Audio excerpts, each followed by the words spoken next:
Welcome, here I've got Samsung Galaxy M52 5G and let me show you how to take burst shot in the camera app at this device. So let's start by tapping on camera button to open it, and for now we are on standard photo mode.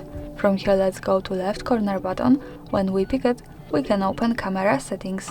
Now let's focus on pictures category. Here at the first page we can find swipe shutter button 2 option.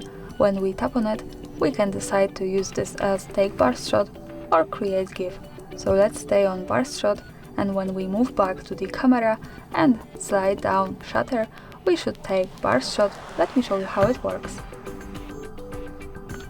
And as you can see here we have the countdown, and we can take the series of pictures in a really fast way, so our burst shot. That's all, thanks for watching, subscribe our channel and leave the thumbs up.